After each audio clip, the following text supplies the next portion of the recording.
Welcome to QuickShow Tutorial Chapter 5 about QuickShape. The QuickShape tool is located down here on the Quick Tools area, and to access it you just click on the tab. When you click on it, the QuickShape area will open up.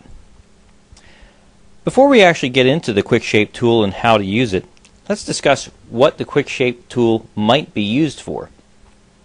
Well, QuickShape could be used for one of two different kinds of images. The first kind is that beam effects are usually made up of simple images. For example, a circle will create a tunnel of light when scanned into the audience. A line creates a sheet of light scanning across the audience. To create a wave effect, what some people call liquid sky, we just take a horizontal line and add some waves to it. So one thing that QuickShape can be used for is to create images for audience scanning type of effects. But another thing that the QuickShape can be used for is to create abstract imagery. The abstract imagery that you find up here on the Abstracts 1 and Abstracts 2 tab are all made up of really simple shapes that are combined to create a more complex shape. The QuickShape tool allows you to get to the simple shapes very quickly, and those simple shapes could then be turned into more complex shapes, and we'll discuss how to do that in a little while. So basically, once again, the QuickShape can be used for essentially two different kinds of images. One is abstract imagery, and another is audience scanning or overhead beam effects. So now that you understand what QuickShape could be used for, let's talk about how it's used and the philosophy behind it. Well, the QuickShape tool is very much like the QuickText tool that we talked about in the last chapter. It has a step 1, step 2, step 3 type of philosophy. And so the first step is to choose a base shape. For example, we can choose a circle as the base shape, or a line, or square, or various polygons here. And we can also, just like the QuickText tool, we can choose the color for that base shape. And similar to the QuickText tool, we can choose the size of that shape and the number of points in that shape. In most cases, when you have a single connected line as we do here, the number of points won't really matter all that much, but when you start getting down into the low number of points like this, you'll see that it does matter. A circle with only 5 points is really a pentagon. So another thing that you have control over with respect to the base shape is whether that shape is made up of a single connected line, as you see here, or whether the shape is made up of dots. Might be a little bit difficult to see on the video monitor here, so I'll go ahead and enable the laser output, and that works just like it does in the QuickText tool. We just say show it now, and it will automatically output that on the laser. And so, as you could see, what we can do is we can control the base shape with these buttons here. We can choose the color down in this area here. Here are the big 8, what we call the big 8 colors. They're the 8 most used colors for beam effects and to get the maximum brightness out of a laser. But you don't have to stick to just the 8 shapes, 8 colors rather. If you click on here, you can bring up the Windows dialog box and choose any color that you want, like that. So once again, the step 1 is to choose your base shape and the appearance that you want in terms of the color and whether it's made up of a single connected line or made up of dots and how many dots there are.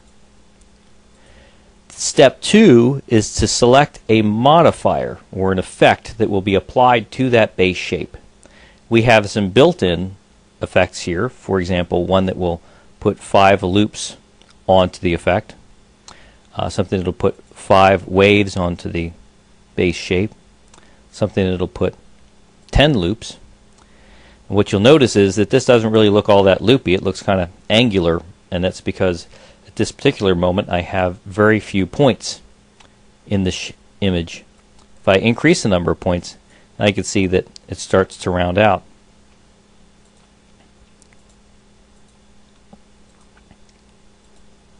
So again, you got kind of a step 1, step 2, step 3. You've got step 1, which is selecting your base shape and your color. Step 2, which is applying a modifier to that base shape. And step 3 being either showing it now or dragging and dropping to a queue for use later. So let's take a little bit of a closer look at the quick shape. As we've noticed, we can make the base shape out of a single connected line like this or out of points, and we can even choose how many points are used to create that image. This could be very handy for kind of liquid sky type effects that have like a line appearance, like here's 5 loops, or very common effect here for liquid sky is to make waves like that. We can make that out of dots and control how many points are in that wave effect. This is very dramatic when projecting towards you in a kind of an overhead beam effect scenario. And we can also control the speed at which these dots move around, and that's controlled here by this thing called beam speed. If we move that to the right, now you can see that the beams are moving to the right. If we move this slider to the left, the beams are moving to the left, and so forth. To get to quick settings, you'll notice that next to the word there's a little drop down arrow here. It means if I click on this, we can very quickly access common values for that particular slider.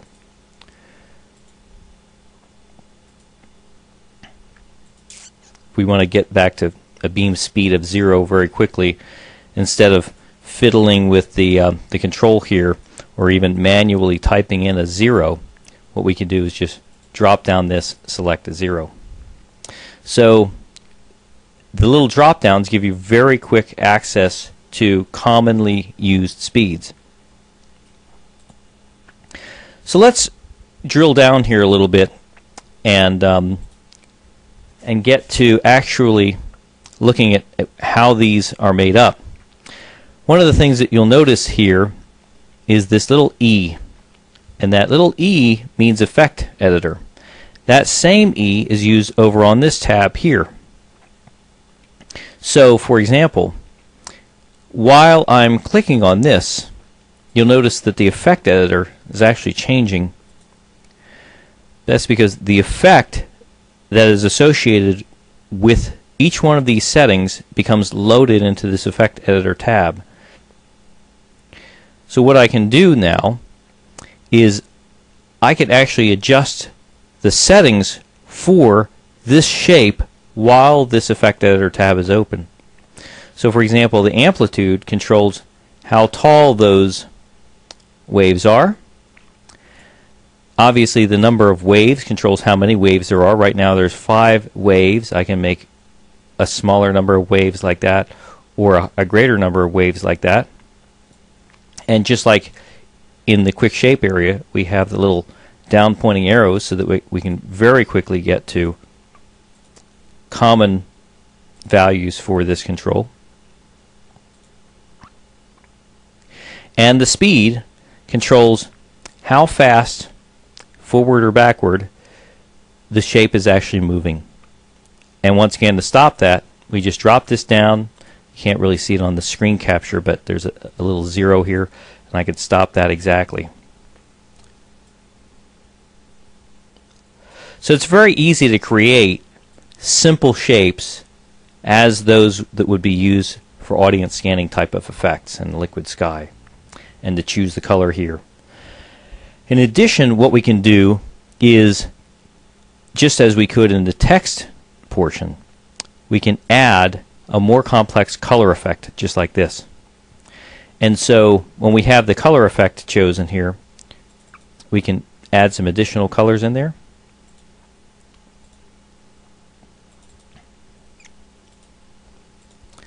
And even have this cycle through the image. So once we get this looking the way we want, just as we could with the text, we can either show it now or drag and drop that to a queue. Also, just like we had in the quick text, where we can just drag and drop this back down to the shape tab to edit it, we could do that same thing with the quick shape. And just as with the quick text, when we drag this downward, we have the black arrows which show us which tool should be used to edit that item. So let's get into a little bit more complex case with the quick shape and see how this could be used to make a more powerful abstract. So obviously we have the ability to control the number of points in the image, how fast those points might be moving,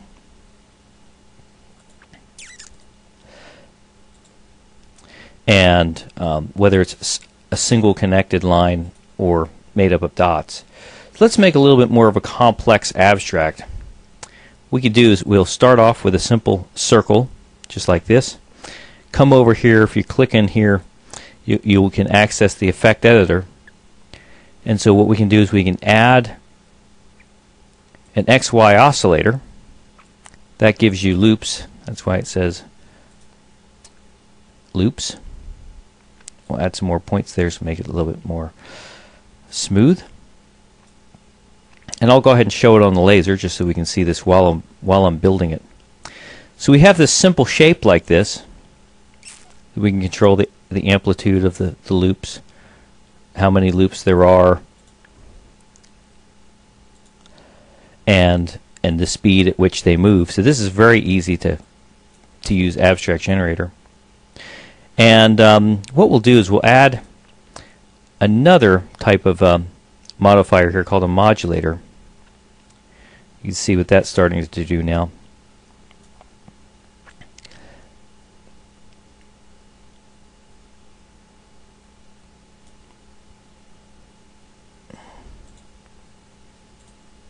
And we can control the speed of that as well.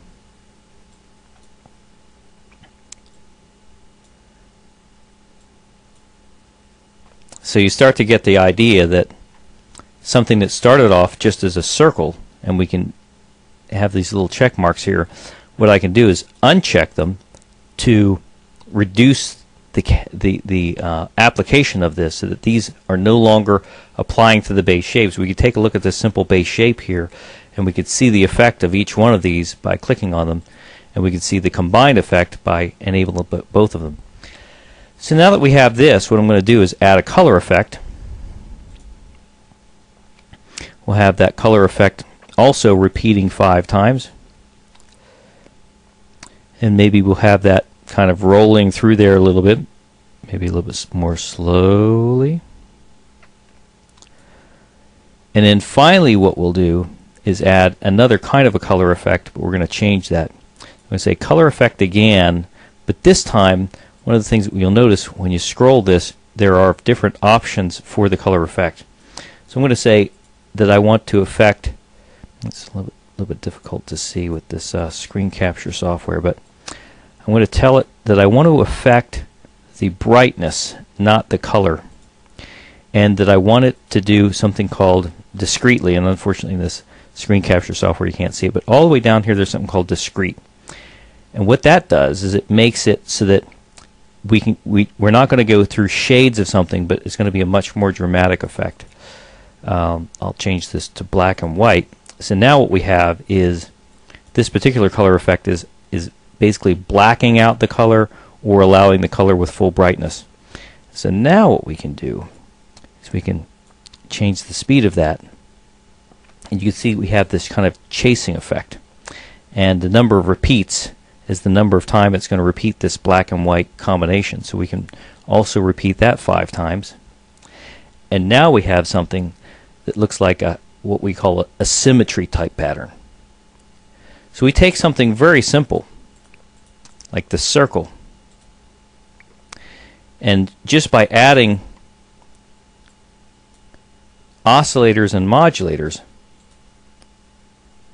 we can make this really much more complex. Each one of these effects has controls down here that will control exactly what happens, including, in the case of this modulator here, the options, whether it's a modulating with a sine wave, triangle wave, a square wave. You can see now it's modulating with a square wave. It's a little bit more dramatic, and even something way down here that you can't quite see in the screen capture software called invert. So now we can kind of invert the sense of the modulation, which obviously gives it a completely different view. Slow that down a little bit here, maybe. And this one as well. Just come back to 0 on that. And likewise with the colors, we'll go a little bit more slowly with that.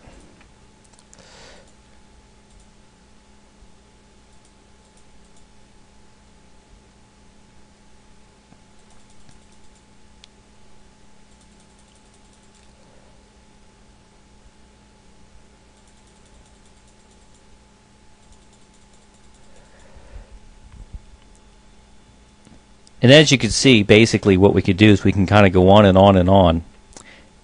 Once we get this looking the way we want, you simply show it now, as we have been, or drag and drop it to a queue for access later on. As we start off with something as boring as a circle and make a pretty dramatic symmetry pattern here. Just like the text editor, where we can edit this just by dragging and dropping, another way that we can edit it, when you have an abstract that's made up of the quick text or the quick shape, as we do in this case, if you right click it, you'll have this menu here that says edit abstract. So we can click on that and come up with the full abstract generator, sort of like how we took quick text and we right click and we say edit, and then we come up to the advanced text editor. When you right click on a quick shape and edit it, you'll come up with the advanced abstract generator, where and this is basically the same thing. If we take a look at this quick shape, you have your base shape here, and whether it's made up of a connected line or dots, and the effect over here. Well, in the same way, the actual advanced abstract generator is just kind of like a bigger way of looking at this. It's a bit more convenient, because instead of having to move all the way across the screen and have to deal with a smaller compact view of this effect editor over here, the abstract generator has everything just kind of spread out a bit more, so it's a bit more convenient to work with.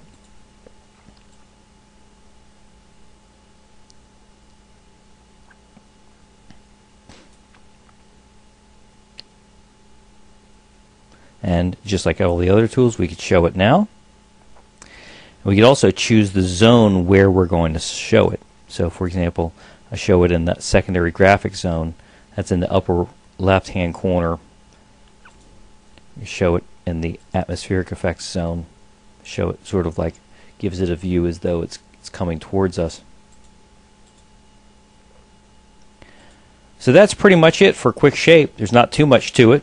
Basically, step 1, step 2, step 3, just like the text. We pick a base shape, a color, whether it's made of a connective line or dots. Choose a modifier, show it now, or drag and drop it to a queue. And sort of like the text editor, each one of these can be edited by right-clicking, and we can also add a new item, just like we did with the quick text. So for example, if I click on this, say add new item, And I can come in here and I can say, well, what I really want to do is add horizontal oscillator with 10 waves, and okay, so I just add that, and just like the text, I can right click, rename it, say 10 horizontal waves,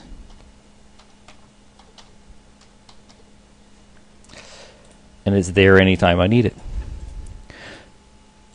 So you can add your own kind of library of quick shape, quick modifiers, get it looking the way you want, just drag and drop it to a queue.